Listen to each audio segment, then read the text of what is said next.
साथियों जय भारत। आज मैं इलाहाबाद में छात्रावास में ही उपस्थित हूँ और हमारे बीच में क्रांतिकारी युवा सम्राट शिवम मौर्य जी उपस्थित हैं और रात्रि में मैं छात्रावास में ही उपस्थित था और शिवम मौर्य जी ने जो है बहुत टेस्टी और बहुत ही इंटरेस्टिंग शाम को भी और मॉर्निंग में भी बना करके खिलाया है और वास्तव में हम शिवम मौर्य जी के आभारी हैं, तहे दिल से शुक्रिया अदा करते हैं। और आज की लगभग 2001-2 की बात अगर मैं करूं तो इलाहाबाद यूनिवर्सिटी से मैं ग्रेजुएशन हूं और एट द टाइम मैं आईआईटी की तैयारी कर रहा था, तो भी मैं यहीं पास में ही रहा करता था और मुझे आज कई सालों के बाद वो दिन रिमाइंड हो रहे हैं।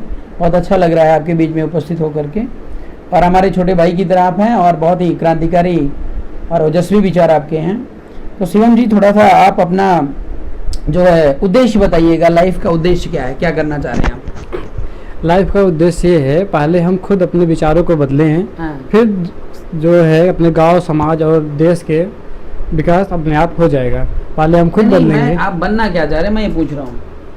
अब बनना चाहते हैं एक IAS ऑफिसर, क्योंकि जब हम जो है अपने अधिकारों का सही मायने में जान जाएंगे, उसको यूज करने के लिए, उस यूज करने के तरीकों को, तब जाके हमारा शोषण रुक पाएगा। तो IAS ऑफिसर तो आपके देश में तमाम है, बहुत सारे IAS ऑफिसर हैं। हाँ, या तो वे नालायक हैं और या तो वे गुलाम हैं। नहीं, IAS ऑफिसर जो है वो पढ़ लिख के बने हैं, ऐसा तो है नहीं वो नालायक हैं। नालायक नहीं, सही बात, समस्या इस बात की है वो उनको जो है ऊपर से राजनीतिक प्रेशर रहता है और राजनीतिक में उनको काम करना पड़ता है, क्योंकि वो राजनीति के शिकार हो जाते हैं। हाँ, राजनीति के शिकार हो जाते हैं। तो आप IAS ऑफिसर बन जाएंगे तो कैसे शिकार नहीं होंगे? नहीं, देखिए, हम IAS ऑफिसर बनेंगे तो जो है हम एक पार्टी से, जो पार्टी इसमें है भारतीय राष्ट्रीय पार्टी, इससे जोड़ रहे हैं। इसका जो नीति है, IAS कम पॉलिटिशियन दोनों रहेंगे आप? हाँ बिल्कुल, क्योंकि हमको समाज सेवा भी करनी है। IAS का भी काम है समाज सेवा करना, लेकिन वो उसमें क्या रहता है कि उसमें थोड़ा पावर रहता है, पावर के साथ भी काम कराएंगे।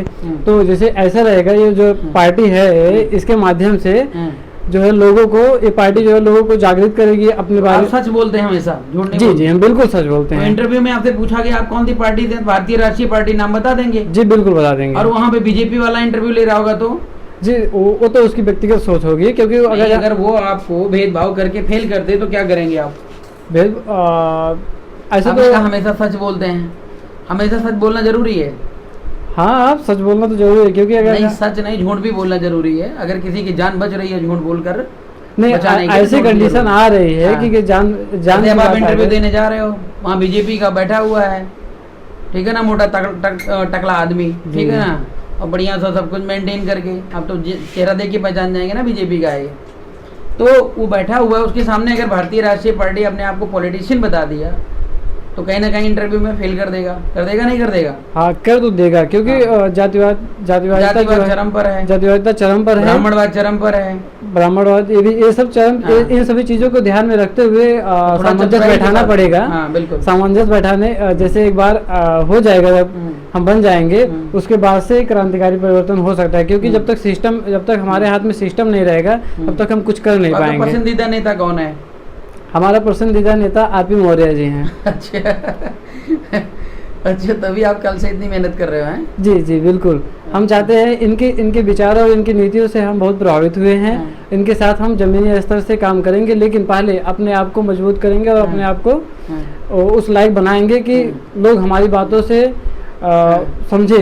मौका मिला आपको, अगर मुख्यमंत्री बना दिया जाए उत्तर प्रदेश का, ठीक है ना, तो एजुकेशन सिस्टम को कैसे परिवर्तित करेंगे आप? एजुकेशन सिस्टम को ऐसे परिवर्तित करेंगे कि किसको किस लेवल में, किसको किस में रुचि है, मतलब कौन सा बच्चा किस में रुचि रखता है, उसको कौन सी पढ़ाई करनी है। ये जबरदस्ती नहीं है, जिसको जिसमें रुचि होगी, जिसको जैसा पढ़ना होगा वो अपने हिसाब से डिसाइड करे। उसका मोटिव जानेंगे लड़के का, उसको किस में रुचि है। अगर उसको मान लीजिए उसका खेल में रुचि है, या फिर पढ़ाई में रुचि है, या फिर क्रिकेट, किसी भी क्षेत्र में रुचि है, तो उसको उसी क्षेत्र में जो है मोटिवेट करेंगे, उसको उसी क्षेत्र में जो है डायरेक्शन दिया जाएगा, ताकि वो जो है आगे जाके उसी क्षेत्र में अपना नाम रोशन करे और देश का भी नाम रोशन करे। पूरी फैसिलिटी कौन देगा? पूरी फैसिलिटी जो है सरकार की तरफ से दी जाएंगी, उसको आगे बढ़ाने के लिए, प्रमोट करने के लिए। ऐसी क्या प्रॉब्लम होगी कि योगी और मोदी ये फैसिलिटी नहीं दे पा रहे? ऐसी ये प्रॉब्लम है कि जातिवादिता है, पहली सबसे बड़ी बात तो जातिवादिता है। दूसरी ये बात है कि जो है नेता लोग जो हैं वो ये सब बस वही अपना राजनीति करने के लिए, जो गांव में 5 मुझे छोड़ के मुझे लेकर, नहीं आपको नहीं कह रहे हैं, आपकी जो पार्टी है क्रांतिकारी है, लोग नेता मुझे मान नहीं, जो इस समय पार्टी है इस समय चरम में, हाँ सत्ता में है, जो सत्ता से बाहर हैं वो भी ये सब 5 वर्ष के लिए आते हैं, जनता को बेवकूफ़ बनाते हैं। इस वजह से कुछ बस बताते हैं विकास होगा, लेकिन विकास होता नहीं। के लिए आएंगे? जी हम आएंगे तो हम इस तरह से काम करेंगे कि जो लोग हमसे प्रभावित होंगे। लगातार आप शासन करेंगे? हाँ, ऐसा एक बार काम कर देंगे, कोई दोबारा सत्ता से हटा ही नहीं पाएगा। वाह वाह, क्या बात है, क्या बात है। क्योंकि ऑटोमेटिक सब अपने आप ही वोट देंगे। अच्छा, मजबूर हो जाएंगे वोट देने के लिए। अच्छा, तो आप ये कहना चाहते हैं मोदी और योगी जो है या तमाम और जो सरकारें अभी तक आई तो आपके दिमाग को ओपन नहीं करती हैं, आपको गुलाम बना के रखती हैं? गुलाम बिल्कुल गुलाम, वो हमारे सोच को ही गुलाम बना देते हैं। जब सोच को गुलाम बना देते तो आगे आदमी विकास नहीं कर सकता। स्वतंत्र विचारधारा का रहेगा यदि आदमी, तो वह अपने दिमाग और विवेक से काम कर सकता है। तो हमारी सरकार में सब स्वतंत्र विचारधारा के रहेंगे, अपने विवेक और अपने समझदारी से काम करेंगे। भारत देश की सबसे बड़ी बीमारी क्या है? भारत देश की सबसे बड़ी बीमारी है शिक्षा व्यवस्था को अगर जहाँ दुरुस्त कर दिया जाए तो बीमारियां खत्म हो जाएंगी। लगभग 60% 70% बीमारियां खत्म हो जाएंगी। तो 74 सालों तक अभी शिक्षा नहीं हुई है? नहीं, शिक्षा तो हुई है, लेकिन शिक्षा जातिवादिता के आधार पे चल रही है। अगर आप देखिए तो अगर आज आप डाटा सर्च करके देखिए गूगल पे, तो 50 से 60% ओनली जनरल जो बड़े सिस्टम और बड़े पदों पे बैठे हुए हैं।